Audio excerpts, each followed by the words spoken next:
क्या टैलेंट है, कमाल। जुनैद, जुनैद ये बताओ, मैं तो देखा है कि you are an excellent father, माशाल्लाह, वेरी गुड हस्बैंड। इतने हेक्टिक करियर के साथ how do you manage these two relationships, और उसमें क्या एक्स्ट्रा करते हो, एफर्ट डालते हो, क्योंकि आजकल तो हम अपने आसपास इतने प्रॉब्लम्स देख रहे हैं रिलेशनशिप्स में। What do you do differently? कोशिश ये होती है कि टाइम मैनेज किया जाए।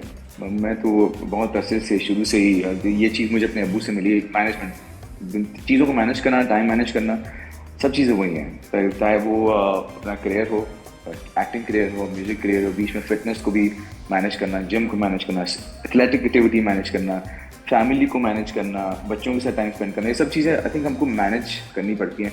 मैं ज़्यादा कुछ नहीं करता वैसे, ज़्यादा तो ऑफकोर्स घर वाले करते हैं, मिसेस करती है, उसकी ज़्यादा कॉन्ट्रीब्यूशन है टुवर्ड्स के। बट मैं कोशिश करता हूँ कि जितना मैं टाइम स्पेंड कर सकूँ बच्चों के साथ, यानी कि सुबह सुबह स्कूल छोड़ने जाना तो मैं छोड़ने जाता हूँ दोनों को स्कूल।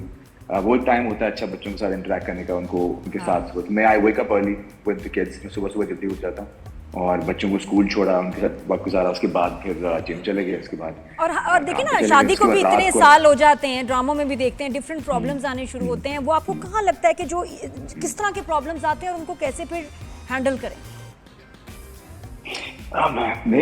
ये तो बहुत रिलेटिव सी बात है।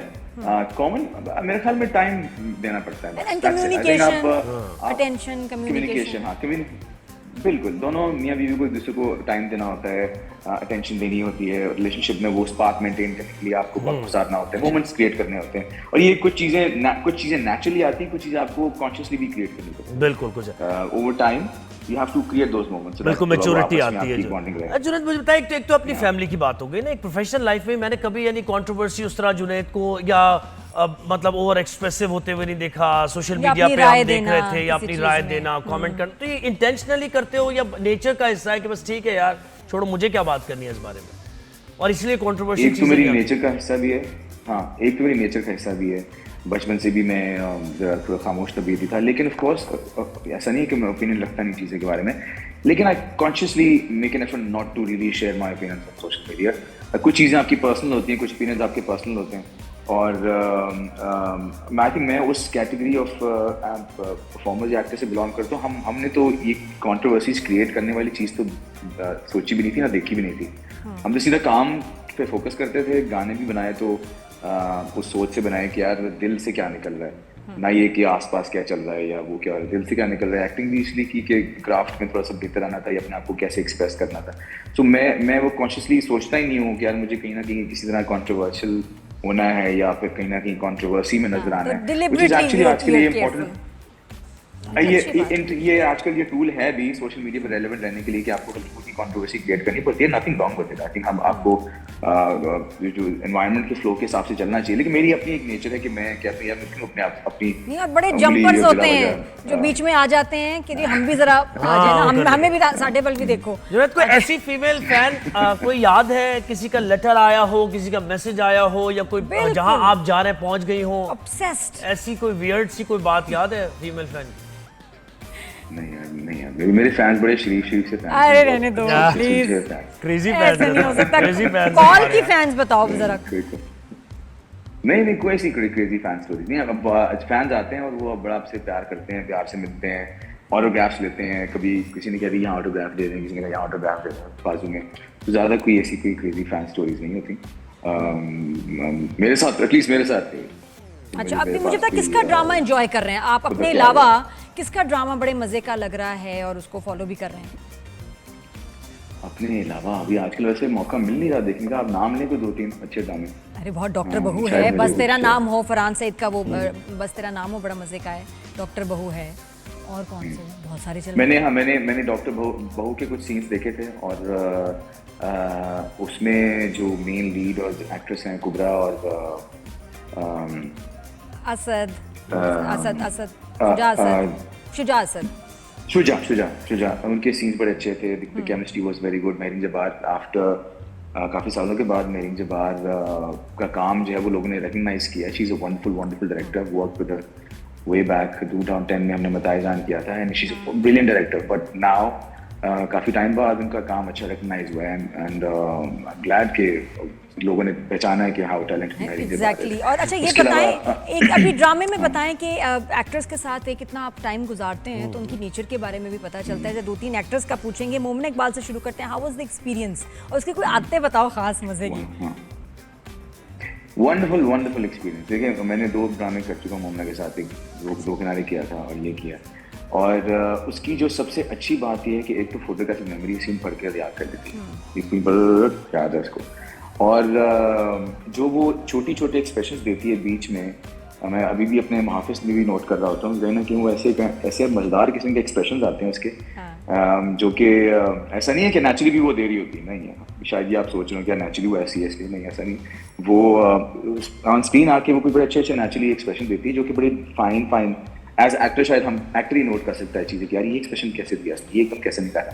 तो she is a brilliant actress, और ऑफ स्क्रीन बहुत अच्छी है, अच्छा मजाक करना, सबके साथ घुल मिल के बैठना, कोई उस तरह के नखरे नहीं है कि यार मुझे यहाँ नहीं बैठना वहाँ नहीं बैठना, सब एक्टर्स आपस में उनकी लंच टाइम में बैठे होते हैं तो सब साथ बैठे होते हैं और हम मजाक भी कर रहे होते हैं, है लोहारी मैं भी लोहारी, वो भी लोहारी है, तुम्हारा लोहारी में भी चल रहा होता है। हाँ।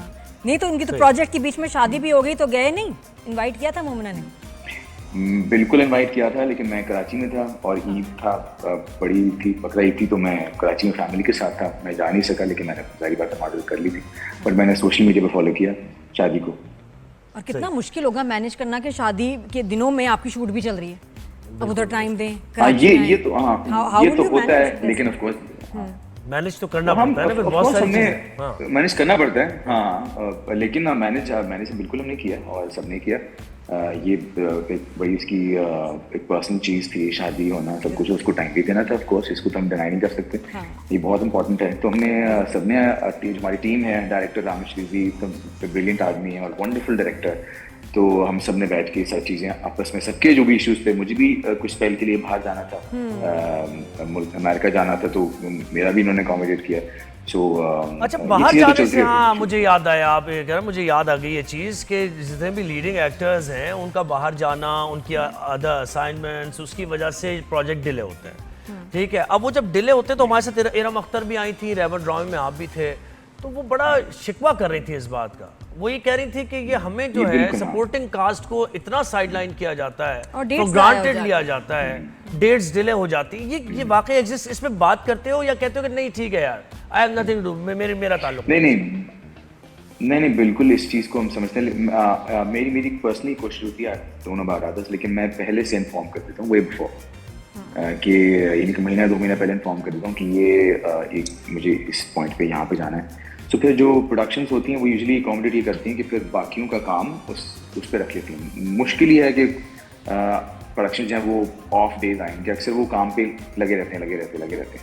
तो इस प्रोजेक्ट में ऐसा बहुत कम हुआ होगा कि बहुत ही लंबा गैप का स्पेल आया हो, या शायद आया भी हो, लेकिन ये कि कोशिश ये होती है कि मैं पहले से इन्फॉर्म करूँ ताकि प्रोडक्शन जो वो सब चीज़ें मैनेज कर ले, यूजुअली मैनेज कर लेती हैं। हाँ, अच्छा वो बताओ, ये कि गोली लग जाए हाथ में तो ड्राइविंग कैसे हो जाती है? हाँ, हाथ पे गोली हो, बाजू पे, कैसे हो? खास गोली अगर छू के गुजरे तो हो जाती है।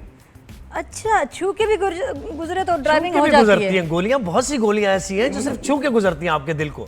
चेक करके गई थी गोली, लगी तो थी ना? हाँ भाई, देखें जब आप इतना स्ट्रॉन्ग आदमी है, इतने बड़े प्रोटेक्टर हैं, तो गोली से क्या फर्क पड़ता है? आप पुलिस में भी रह चुके हैं, आपने कमांडो ट्रेनिंग ली हुई है, गोली अगर छू के गुजर जाए तो क्या फर्क पड़ता है? कितनी गोलियां जुनैद के दिल को छू के गुजरी होंगी, आपको क्या पता? और ये कि जुनैद, अब ब्रेस योरसेल्फ, तैयार हो जाओ, सीट बेल्ट बांध लो, क्योंकि अब जो है ना रोमांटिक जोन में जाने वाला है ड्रामा। नहीं, ड्रामा रोमांटिक जोन में जाने वाला है। ये सीन्स कैसे होंगे? अब वो पार्ट आने लगा है जो तुम्हें खास पसंद नहीं और मुश्किल है, कैसे करोगे भाई? पारस और जवार के मोहब्बत। बिल्कुल नहीं है, हाँ, नहीं बिल्कुल नहीं, हम एक्टर हैं और एक्टर को एक्टिंग इसलिए तो एक्टर है क्योंकि उसको एक्टिंग करनी आती है, तो वो हमने वो बिल्कुल हमने ऑन स्क्रीन वो मोमेंट्स क्रिएट किए हैं और आप देखेंगे। नहीं, अच्छा, अगर वैसे मैं ऐसे पता नहीं, अभी मुझे बताओ, जब रोमांटिक सीन करते हो, मुझे पता नहीं कि रोमांस आ भी रहेगा, जब रोमांटिक सीन करते हो भाभी जहन में आती है? सही बताना यार। आमना के जहन में तो आता है, मैंने हाँ, बेगम तो सोच रही होती हैं। बेगम सोचती है, बेगम मुझसे मजाक भी उड़ाती है बाद में कि अच्छा ये प्लान। मैंने कहा भाई मैं एक्टर हूँ, ये तो होता है ऐसा। मैंने कहा शुक्र करो मैं बॉलीवुड में नहीं हूँ, हॉलीवुड में नहीं हूँ, तब बस आना चाहिए। हाँ, यहाँ क्या, यहाँ तो चलो वहाँ क्या होता है, वहाँ क्या होता है, यहाँ क्या नहीं होता है। यहाँ तो थोड़ा थोड़ा